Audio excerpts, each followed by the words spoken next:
Hello दोस्तों, नमस्कार। IG के फ्री क्लास में स्वागत है।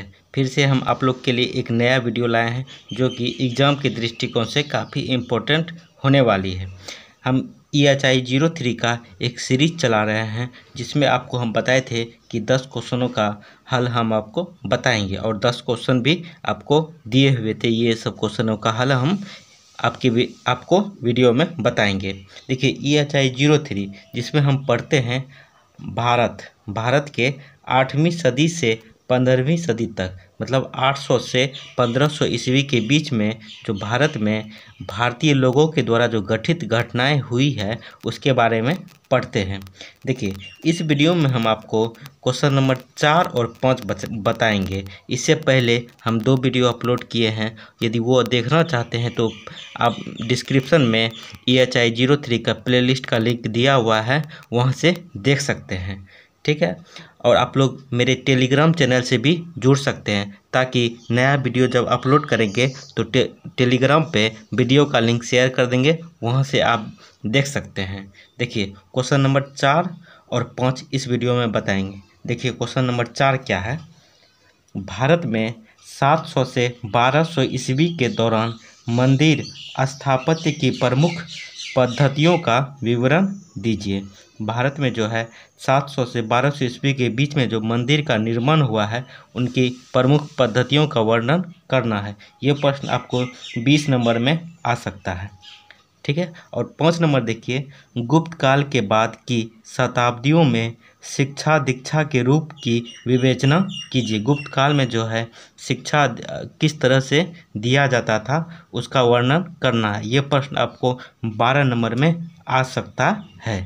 यदि आएगा तो आप यह वीडियो देख के वह प्रश्न बना सकते हैं। आइए हम क्वेश्चन और उसका उत्तर देखते हैं। चलिए स्टार्ट करते हैं। उससे पहले आप लोग से एक रिक्वेस्ट है, जो भी न्यू स्टूडेंट इस चैनल पर पहली बार आए हैं वह चैनल को सब्सक्राइब कर दें, वीडियो को लाइक कर दें। पूरा वीडियो देखने के बाद कमेंट जरूर करें। चलिए स्टार्ट करते हैं। देखिए, भारत में 700 से 1200 ईस्वी के दौरान मंदिर स्थापत्य की प्रमुख पद्धतियों का विवरण दीजिए। जो आपको 20 नंबर में ये क्वेश्चन आ सकता है और कई बार ये क्वेश्चन आपके एग्जाम में पूछा गया है प्रीवियस ईयर में। आइए देखते हैं इसका उत्तर। हजारों वर्षों से भारतीय मंदिर लोगों की जीवन शैली के स्वरूप का प्रतिनिधित्व करते आ रहे हैं। मतलब हजारों साल से जो है मंदिर लोगों के जीवन में एक प्रतिनिधित्व, मतलब इसका उपयोग करता आ रहा है। संपूर्ण भारत में विभिन्न कालों के भारतीय मंदिरों पर विचार करने से एक समग्र दृश्य उपस्थित होता है। 5वीं शताब्दी में सांची में एक साधारण सा मंदिर निर्मित हुआ। उसके बाद मंदिर स्थापत्य तेजी से विकसित हुआ। सांची, तंजावुर और मदुरई में बने भव्य मंदिर इसके प्रमाण हैं। परंतु यह विकास एकाएक नहीं हुआ, बल्कि यह हजारों वर्षों की विकास यात्रा का परिणाम है। देखिए, मंदिर स्थापत्य में जो शिल्पकला उपयोग की जाती थी वो कौन सी थी। देखिए, मंदिर स्थापत्य से संबंध प्रमुख शिल्प शास्त्र निम्नलिखित हैं। क्या क्या है। मायामत एक शिल्पकला है, मंसर है, शिल्प रत्न है, कमिकाजम है, कश्यप शिल्प है और ईशान गुरुदेव पद्धति वाला शिल्पकला मंदिर में उपयोग की जाती थी। देखिए, प्रमुख शैलियाँ क्या क्या थी, क्या क्या प्रमुख मंदिर में जो फूल पत्ती जो बनाया जाता था उनका शैलियाँ क्या क्या थी, उनका वर्णन देखिए। देखिए, प्राचीन ग्रंथों में भारतीय मंदिर स्थापत्य को 3 कोटियों में विभाजित किया गया है। नागर, द्रविड़ और बेसर जैसे नाम मंदिरों के आकार, प्रकार और भौगोलिक विशेषताओं का प्रतिनिधित्व करते हैं। कौन कौन सा।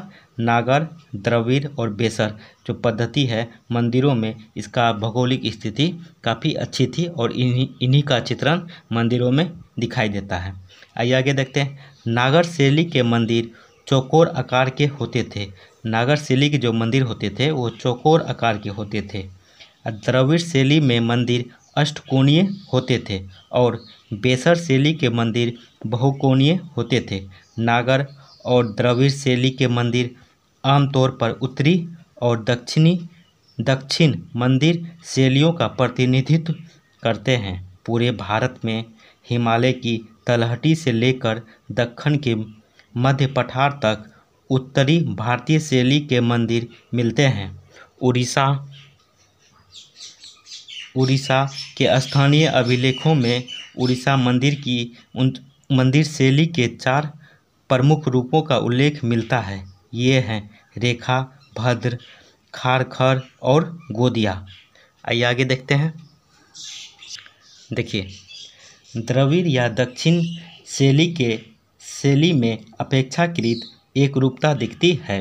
कृष्णा नदी और कन्याकुमारी के बीच के इलाकों में इसी शैली का बहुमूल्य है। बेसर शैली का अर्थ बहुत स्पष्ट नहीं है। कुछ ग्रंथ इस शैली का विस्तार विंध्य और कृष्णा नदी के बीच के इलाकों में मानते हैं, जबकि कुछ ग्रंथ इसका फैलाव विंध्य और अगस्त्य के बीच मानते हैं। अगस्त्य किस जगह स्थापित था, इसके बारे में कुछ निश्चित रूप से नहीं कहा जा सकता है। वस्तु स्थिति यह है कि नागर शैली के मंदिर दक्षिण में धारवाड़ जो है कर्नाटक के आसपास में भी मिलते हैं और द्रविड़ शैली के मंदिर उत्तर में एलोरा जो है महाराष्ट्र में है में भी बने हैं। अतः इन शैलियों को भौगोलिक सीमा में बांधना बहुत संगत नहीं है। आइए आगे देखते हैं। देखिए, उस टाइम का जो प्रमुख देवी देवता था वो क्या था। प्रमुख देवी देवता मंदिर में केवल ब्राह्मण धर्म के आराध्य शिव और विष्णु ही स्थापित नहीं हैं, बल्कि देवियों को भी मंदिरों में स्थापित किया गया था। वस्तुतः मंदिरों में बड़े और छोटे देवी देवताओं, परोपकारी तथा अपकारी, स्वर्गिक तथा पार्थिव, वातावरण और स्वर्ग के प्रतिनिधि देवी देवताओं, देव और असुर तथा यक्ष, याक्षी, अप्सरा और किन्नर जैसे लोक देवी देवताओं को आराध्य बनाकर भी मंदिर बने। यह एक रोचक तथ्य है कि इन देवी देवताओं के वाहन, जानवर और पक्षी भी अपने साधारणतया से ऊपर उठकर आराधना के प्रतीक बन गए। जैसे पशु पक्षी भी भगवान के गिनती में आने लगे। जैसे हम देखते हैं शिव के वाहन बैल, जिसे नंदी ईश्वर की यौन शक्ति का प्रतीक बन गया। दुर्गा वाहन शेर मजबूत शक्ति और आक्रमण का प्रतीक बन गया। आइए आगे देखते हैं। देखिए, गंगा और यमुना जैसी नदी देवियों का प्रतिनिधित्व क्रमशः उनके वाहन घड़ियाल और कछुए करने लगे। हंस पर आरूढ़ देवी सरस्वती सौम्यता और चारुता की देवी बन गई। वह निर्क्षीर विवेक का प्रतिनिधित्व करने लगी और उनका संबंध शिक्षा तथा अध्ययन से जुड़ गया।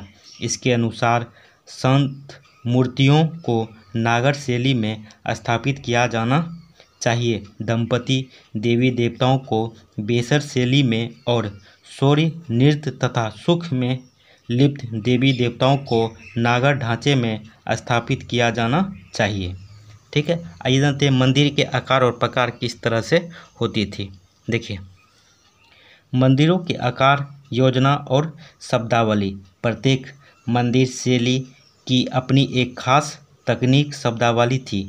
कुछ शब्द आम थे, परंतु प्रत्येक शैली में उनका प्रयोग अलग अलग भागों के लिए किया जाता था। मुख्य उपासना स्थल को विमान कहते थे, जिसमें गर्भगृह स्थिर रहता था। पूजा करने के लिए बने स्थान को मंडल कहते थे। विमान, मंडल और प्रदक्षिणानाथ पथ को जोड़ने वाले गलियारों को अंतरालय कहा जाता था। प्रदक्षिणानाथ पथ गर्भगृह और मंडल के चारों ओर रहता था। देवी देवताओं को चमत्कार और महिमा से मंडित करने वाले बाद में नट मंदिर जो नृत्य का स्थान और भोग मंदिर से जोड़े गए। कोणार्क का प्रसिद्ध सूर्य मंदिर इसका जीता जागता उदाहरण है। नागर शैली के मंदिर का बाहरी भाग समतल रूप में कई स्तरों पर विभक्त होता है। द्रविड़ शैली बहुकोणीय थी। इसका शिखर आमतौर पर अष्टकोणीय होता था और ऊंचे विमान आयताकार होते थे।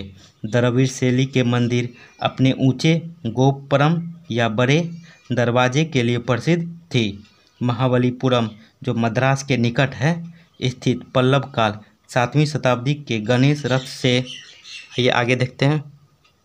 देखिए दोस्तों, ये 20 नंबर का क्वेश्चन है, तो आपको लगभग 500 शब्दों में लिखना होता है। थोड़ा सा आपको इसमें लिखना ज़्यादा होता है, नंबर भी ज़्यादा रहता है, तो थोड़ा सा लंबा होगा ही ये क्वेश्चन। देखिए आगे, तंजावुर स्थित चोलो 985 से 1012 के बृहदेश्वर मंदिर तक द्रविड़ शैली का लगातार विकास हुआ। देखिए, पारिस्थितिकी, निर्माण सामग्री और क्षेत्रीयता। पारिस्थितिकी ने मंदिर स्थापत्य को काफ़ी प्रभावित किया और इसके कारण उनमें प्रादेशिक पुट आ गया। भारत के पश्चिमी तट पर और बंगाल में अपेक्षाकृत अधिक वर्षा होती है, इसलिए यहाँ के मंदिरों की छतें ढालवा है। इसमें तिकोनी लकड़ियों का उपयोग किया जाता था। देखिए, मौसम और वातावरण भी मंदिर के बनावट में प्रभावित होता था। जहाँ मौसम ठंडा होता था वहाँ नुकीली टाइप का गुंबद दिया जाता था ताकि बर्फ़ उस पर जमे नहीं। देखिए, उसका भी चर्चा हम आगे करते जा रहे हैं। देखिए, हिमालय क्षेत्र में बर्फ़ और तूफान से बचाव करने के लिए मंदिरों में लकड़ी की ढालवा छतें बनाई जाती थी, मतलब कि इस तरह से ताकि उस पर बर्फ़ जमे नहीं। ठीक है, आगे देखिए। आमतौर पर गर्म और सूखे इलाके में छतें सपाट होती थी। बरामदे खुले और छायादार होते थे। रोशनी के लिए झिल्लीदार चट्टानों का उपयोग किया जाता था। एचोल जो उत्तर कर्नाटक में बने चालुक्यों के प्रसिद्ध लड़खंड मंदिर में इस प्रकार की कुछ विशेषताएं मिलती है। इस प्रकार के कुछ मंदिरों के उदाहरण गुजरात के शत्रुंजय और पालिताना पहाड़ियों पर मिल जाएंगे। दक्षिण राजस्थान में माउंट आबू पर स्थित दिलवारा मंदिर इसका अच्छा उदाहरण है। देखिए आगे, पारिस्थितिकी के अलावा भवन निर्माण के लिए उपलब्ध कच्चे माल के कारण भी मंदिर शिल्प प्रभावित हुआ। 3री शताब्दी ईसा में मौर्य काल के दौरान भवन के निर्माण के लिए लकड़ी के स्थान पर पत्थर का इस्तेमाल किया जाने लगा। भवन निर्माण के क्षेत्र में यह बड़ी उपलब्धि थी, परंतु कच्चे माल के स्थानीय उपलब्धि से क्षेत्रीय शैलियाँ, आइए आगे देखते हैं। देखिए, काफ़ी प्रभावित हुई। इससे मंदिर के निर्माण और नक्काशी पर भी प्रभाव पड़ा। पल्लव राजा महेंद्र वर्मन जो 7वीं शताब्दी के आरंभ को विचित्र कहा जाता था, क्योंकि वह हमेशा नए प्रयोग करता रहता था। जहाँ अच्छे पत्थर उपलब्ध नहीं थे वहाँ ईंटों का उपयोग भी होता रहा। ईंट की ढलाई और नक्काशी की तकनीक से बने इलाकों का मंदिर स्थापत्य भी प्रभावित हुआ। बंगाल में बिशनपुर स्थित मंदिर इसका प्रमाण है। उत्तरी पूर्वी राज्यों में आसाम में मंदिर स्थापत्य में लकड़ी और बांस की तकनीक का सुंदर उपयोग मिलता है। हिमालय की घाटी में कुल्लू, कांगड़ा और चंबा में पत्थर से बने मंदिर नहीं मिलते हैं। यह स्पष्ट है कि इन इलाकों में मंदिर निर्माण के लिए ईंट और लकड़ी का उपयोग होता था। कश्मीर के पत्थर से बने मंदिरों में ढालवा और तिकोनी छतें हैं। देखिए, इससे अनुमान लगाया जा सकता है कि लकड़ी से बने इमारतें भी इसी तरह की होगी। कांगड़ा घाटी में मस्सर में हुई खुदाई में 9वीं शताब्दी या उसके आसपास का बना एक बहुमंजिला मंदिर मिला है। देखिए, अलंकार जो है, अलंकरण के स्वरूपों की भूमिका क्या थी। देखिए, विभिन्न शैलियों में सजावट, अलंकरण और अन्य सज्जा का समावेश स्वाभाविक प्रक्रिया है, परंतु यह बात ध्यान में रखनी चाहिए कि मंदिर के आधारभूत स्थापत्य पर इसका अलंकरण का कोई प्रभाव नहीं पड़ा। अलंकरण और साज सज्जा का विकास धीरे धीरे हुआ। आरंभिक पल्लव काल की इमारतें में, आइए आगे देखते हैं। देखिए, आयताकार खंभे मिलते हैं जिन पर छेनी से अलंकरण किया गया है। यह खारद कला का नमूना प्रतीक होती है। हाईसोल मंदिर के खंभों पर इसी प्रकार का अलंकरण मिलता है। मदुरई और रामेश्वरम में बने बाद में मंदिरों के लंबे गलियारों हैं जिसके स्तंभों पर जानवरों का चित्र उभरे गए हैं। ताक, पेविलियन और घोड़े के नाल के आकार की खिड़कियां अलंकरण के प्रमुख प्रकार थे। इनसे अलंकरण के विकास के निर्धारण में सहायता मिलती है। देखिए, मालाबार, बंगाल और पूर्वी तथा पश्चिमी हिमालय प्रदेश के मंदिर बहुमंजिले हैं। देखिए, मालाबार, बंगाल और पूर्वी और पश्चिमी हिमालय में जो मंदिर होती थी वो बहुमंजिला होती थी। एक के बाद एक छतों के निर्माण अक्सर इन मंदिरों की विशेषता के रूप में देखा जाता है। पश्चिमी तटों या मालाबार के मंदिर की दीवारों लकड़ी की पटरियों से बनाई जाती थी। 14वीं शताब्दी के पत्थर से बने मंदिर भी मिले हैं।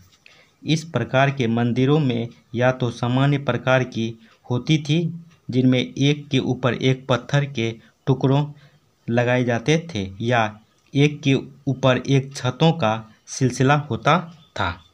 चीन और नेपाल में भी इसी प्रकार के मंदिर देखने को मिलते हैं। आइए आगे देखते हैं। देखिए, पश्चिमी हिमालय की कश्मीर घाटी में लकड़ी की बनी 2-3 छतें होती थी। लकड़ी की छतों के बीच का स्थान रोशनी और हवा के लिए खुला छोड़ दिया जाता था। आइए आगे देखते हैं। देखिए, पत्थर से बने मंदिरों में इस खुले स्थान को अलंकृत कर दिया जाता था। इसके अतिरिक्त छतों पर खिड़कियाँ होती थी। इस प्रकार की खिड़कियों का उपयोग मध्यकालीन यूरोपीय स्थापत्य में भी किया जाता था। आइए क्वेश्चन नंबर 5 देखते हैं। यदि यह वीडियो अच्छा लगा है तो चैनल को ज़रूर सब्सक्राइब कर दीजिए, वीडियो को लाइक कर दीजिएगा। आइए नेक्स्ट प्रश्न देखते हैं। प्रश्न संख्या 5। देखिए, गुप्त काल के बाद की शताब्दियों में शिक्षा दीक्षा के रूप की विवेचना कीजिए। गुप्त काल में जो है शिक्षा और दीक्षा किस तरह से दिया जाता था और कहाँ दिया जाता था, उनका वर्णन करना है। ये कई बार क्वेश्चन आपके एग्ज़ाम में पूछा गया है और ये क्वेश्चन आपको 12 नंबर में आ सकते हैं। पहला क्वेश्चन जो बताएं 20 नंबर और ये क्वेश्चन 12 नंबर, यानी कि 32 नंबर का क्वेश्चन हम आपको यदि आता है तो आप ये वीडियो देख के उसको बना सकते हैं। आइए इसका उत्तर देखते हैं। जिस प्रकार मध्यकालीन यूरोप में शिक्षा का प्रमुख केंद्र चर्च था, मतलब मध्यकालीन में जो था यूरोप में शिक्षा का मुख्य केंद्र क्या था, चर्च। उसी प्रकार गुप्त काल के बाद की शताब्दियों में विहार, मठ और मंदिर जैसे धार्मिक स्थल शिक्षा के केंद्र के रूप में विकसित हुआ। धार, अजमेर, आनंदी, दिलपुर आदि राजधानियों में भी महाविद्यालय स्थापित किए गए। इन शताब्दियों में उत्तर बिहार का मिथिलांचल और बंगाल का नदिया ब्राह्मण विद्या के रूप में विकसित हुआ। काशी, जो वाराणसी में है, के शैव मठ ब्राह्मण विद्या के समृद्ध केंद्र थे। इस काल के प्रमुख विश्वविद्यालयों में नालंदा, विक्रमशिला और उदंतपुरी, वल्लभी, जगदल्ला और सोमपुरी और कांचीपुरम उल्लेखनीय है। ये सब जो विद्यालय हैं उस टाइम के मुख्य रूप से शिक्षा का केंद्र हुआ करता था। आइए आगे देखते हैं। देखिए, 8वीं शताब्दी से मंदिर, पुस्तकालय की भूमिका भी अदा करने लगी। इस परंपरा की वास्तविक शुरुआत जैनों ने की। मंदिर जो था, मंदिर मुख्य रूप से पूजा करने के लिए लोग जाते थे, मगर वह धीरे धीरे पुस्तकालय के रूप में परिवर्तित होने लगी। और ये इसकी शुरुआत जो है जैनों ने की थी, जैन धर्म के अनुयायियों ने की थी। देखिए आगे, तंत्र मंत्र अध्ययन का एक मुख्य विषय था। विक्रमशिला विश्वविद्यालय में तंत्र का एक अलग विभाग होना प्रमाण है। तिब्बती यात्री तारानाथ 17वीं शताब्दी में भारत आया था। आइए आगे देखते हैं। देखिए, वह बिहार और बंगाल के प्रमुख विश्वविद्यालयों नालंदा, उदंतपुरी आदि में तांत्रिक विद्या के अध्ययन की विस्तार से चर्चा करता है। 8वीं शताब्दी के बाद चमत्कारी विज्ञान का महत्व भी तेजी से बढ़ा। राजेशेखर ने अपने प्रबंध कोश में 13वीं शताब्दी के दौरान पढ़ाए जाने वाले विषयों का उल्लेख किया है। शिक्षा दीक्षा के क्षेत्र में विकसित विशेष प्रवृत्तियों निम्नलिखित हैं। क्या क्या है? 3 प्रवृत्ति है। पहला है भाषाओं की प्रादेशिकता, दूसरा है प्रादेशिक लिपियों का उदय, तीसरा है साहित्य का बढ़ता शब्द भंडार।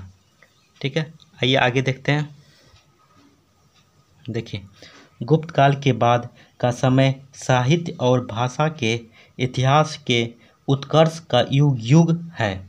इस काल में संस्कृत का फैलाव हुआ, ब्राह्मणों को भू अनुदान दिए गए।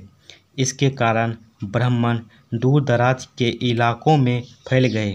उनके साथ संस्कृत का भी फैलाव हुआ, पर संस्कृत का उपयोग सीमित वर्ग में ही होता था और सैन्य इसकी सीमा सिकुड़ती गई। सैन्य मतलब धीरे धीरे। अब यह राजन्य वर्ग और उसके प्रशासन की भाषा बनकर सिमट गई। संस्कृत जो है धीरे धीरे सिमट गई और आगे चल के ये जो राजा के लोग होते थे उसमें यह प्रशासन में बनकर सिमट गई थी। निषाद में उल्लेख है कि दमयंती के स्वयंवर में उपस्थित राजे महाराजे संस्कृत का उपयोग करते थे।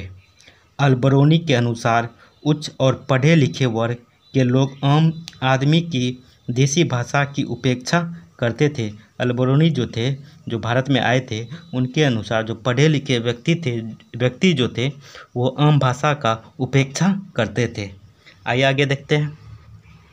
देखिए, इस काल में अपभ्रंश का विकास हुआ, जिससे आधुनिक भारतीय आर्य भाषाएं जैसे हिंदी, बंगला, राजस्थानी, गुजराती, मराठी, मैथिली आदि का विकास हुआ। अपभ्रंश संस्कृत और प्राकृतिक जैसी पुरानी भाषाओं और आधुनिक भारतीय आर्य भाषाओं के बीच की कड़ी थी। इसका जन्म इस काल के काफ़ी पहले हो चुका था। 8वीं शताब्दी की रचना कुबल्यमाल में 18 अपभ्रंशों का उल्लेख किया गया है। ये भारत के विभिन्न हिस्सों में बोली जाती थी। बाद में आधुनिक भारतीय भाषाओं के रूप में इनका विकास हुआ। देखिए, प्रादेशिक भाषाओं के साथ साथ प्रादेशिक लिपि का भी विकास हुआ। भाषा की विविधता से लिपि के विविध रूप सामने आए। देखिए, भाषा की विविधता से लिपि के विविध रूप सामने आए। मौर्य काल से गुप्त काल तक आते आते लिपि में परिवर्तन हुआ, पर यह परिवर्तन समय के बीतने के साथ हुआ। गुप्त काल में पूरे भारत में ब्राह्मी लिपि का वर्चस्व था। ब्राह्मी लिपि जानने वाला संपूर्ण भारतवर्ष में फैले गुप्तकालीन अभिलेखों को आराम से पढ़ सकता है। आइए आगे देखते हैं। देखिए, 7वीं शताब्दी के बाद यह तत्व समाप्त हो गया। इस युग में विभिन्न प्रदेशों की लिपि पढ़ने के लिए अनेक लिपियों की जानकारी आवश्यक हो गई। निश्चित रूप से प्रादेशिक लिपि का जन्म प्रादेशिक अवरुद्धता, एक प्रदेश दूसरे प्रदेश के बीच संवाद का अभाव और इसका मतलब मीनिंग हुआ। और स्थानीय रूप से उपलब्ध लिपि के मेल से हुआ। स्थानीय शिक्षा और प्रशासन की ज़रूरतों के कारण प्रादेशिक लिपि का जन्म हुआ। पांडुलिपि, अभिलेख और अन्य प्रकार के लेखन में देवनागरी, असमी, बांग्ला, उड़िया, तमिल, कन्नड़ और शारदा, जो कश्मीर में बोली जाती है, लिपि का उपयोग होता था। आइए आगे देखते हैं। देखिए, 8वीं शताब्दी के बाद दर्शन, तर्कशास्त्र, वैधानिक ग्रंथों, अलवारों के भक्त काव्य, शैव आगम काव्य, आख्यान, गीत, ऐतिहासिक जीवनी, वैज्ञानिक लेखन, शिल्पशास्त्र आदि की बाढ़ आ गई। जब लिपियों का ज्ञान होने लगा तो ये सब चीज़ की बाढ़ आ गई, मतलब कि बहुत सारे लिखे जाने लगे। पर इस काल का लेखन शब्द भंडार और अलंकरण से आच्छादित हो गई। इसका कारण था तत्कालीन राजाओं और सामंत वर्ग की मनोवृत्ति। इस अलंकरणपूर्ण शैली में तर्क भरक वाले विश्लेषण, उपमा और अलंकरण का वर्चस्व हो गया।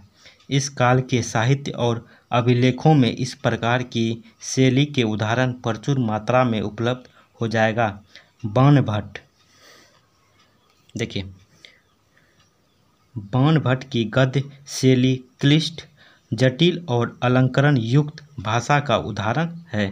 बाणभट्ट का यह काल यह निहिते नहीं, पर 7वीं शताब्दी के बाद लेखन में उसकी अनुमति होती रही है। देखिए, ये गुप्त काल में जो शिक्षा दीक्षा का जो विवरण था, ये प्रश्न में आपको हम बताए हैं। कैसा लगा वीडियो कमेंट करके ज़रूर बताएं। वीडियो अच्छा लगा है तो चैनल को सब्सक्राइब कर दें, वीडियो को लाइक कर दें, टेलीग्राम से ज़रूर जुड़ें, ताकि चौथा पार्ट जो आपको देंगे उसका लिंक टेलीग्राम पे शेयर करेंगे तो आप लोग वहाँ से भी देख सकते हैं। चलिए, थैंक यू, जय हिंद।